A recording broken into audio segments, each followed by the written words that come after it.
We need to talk about Jon Jones, his legacy, and why it is in question today. This is high-speed chess. That's what you're watching. Now, I typically don't do UFC content. I'll do it every now and then when there's a topic that doesn't interest me. I don't like the company. I don't like the product. I don't like the fighters. I don't like the art.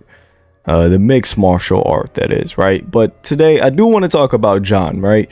Jon Jones has retired. And I'm actually disappointed in Dana, Hunter, and the whole product of the UFC, because Jon Jones has single-handedly put a division to rest. The heavyweight division is worse than any other division in combat sports that I could think of. Jon Jones has single-handedly ruined the career of a bright, I can't even say young, he's not young anymore, not as young as he should be when they were supposed to fight, but a bright star in Tom Aspinall. He kind of put that out, right? So if you don't know, Jon Jones he won the belt March 4th of 2023. He beat Sorgan, submitted Sorgan. Right, now he's a heavyweight champion. Not only that, he took like a 2-3 year layoff from light heavyweight up to heavyweight, and then he submits Gane. He is booked to fight Stipe in November of 2023. That gets rebooked, and I think he fights Stipe a year later. Right, so he takes about 2 years off as heavyweight champion. Maybe not 2 years, maybe about 20 months, 19 months off as the heavyweight champion.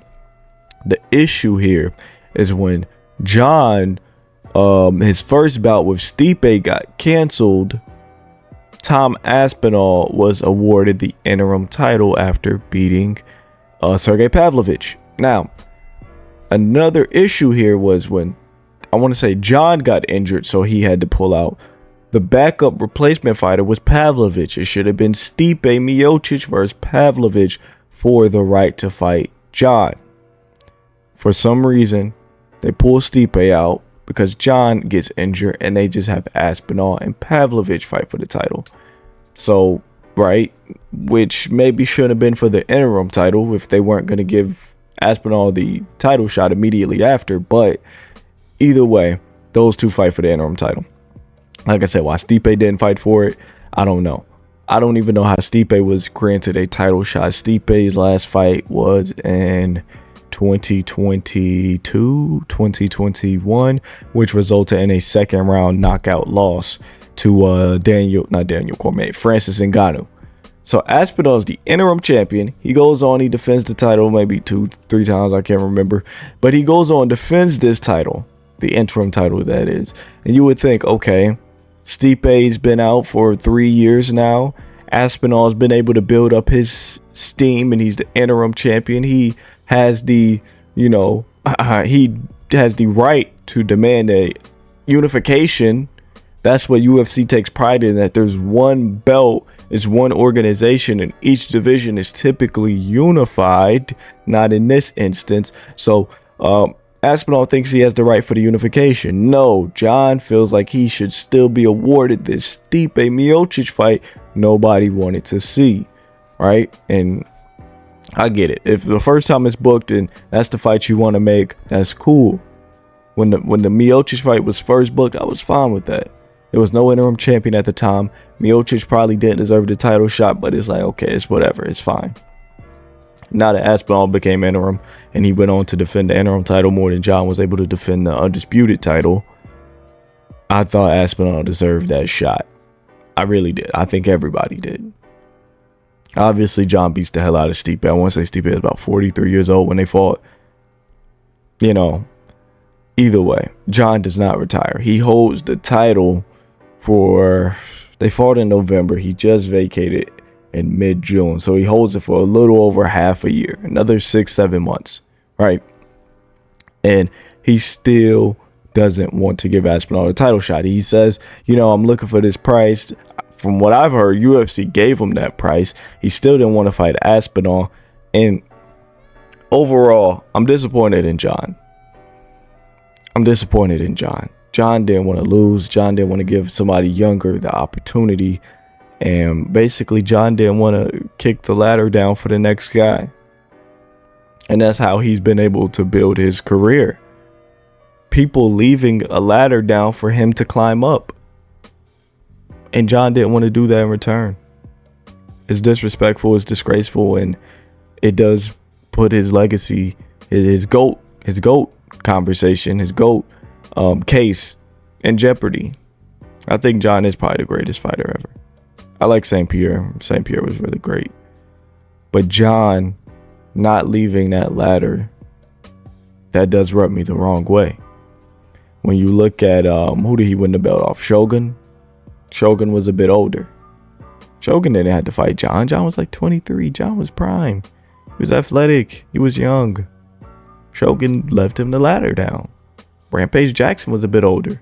So I'm going to give this kid a chance to use my name and kind of build his great title run. Lyoto Machida was a bit older, I feel like. And he was a natural middleweight. But what really gets me is that Daniel Cormier was older. Daniel Cormier was a lot older. Daniel Cormier was, I want to say the age gap between Cormier and Jones is bigger than Jones and Aspinall. And Cormier gave Jon the opportunity after everything Jon had going in his career. This type of stuff is what's built the UFC and made the UFC so great. The unification, the unified title, having one undisputed title and kicking the ladder down for the next guy. When you had Aldo, and Aldo gave McGregor the chance, and McGregor never really lost that title, but then you get Holloway who gains the title, and then Volkanovski gets the title, and then Volkanovski gets older, he gives Topuria the chance. Right? So when you have Jon do this, it messes up the flow of the company. It goes against everything this company's been for and everything that's made this company great and the aspects I feel like it's been great in. Jon Jones should be disappointed in himself. He can say whatever he wants. We understand what you've done. We understand what you've accomplished.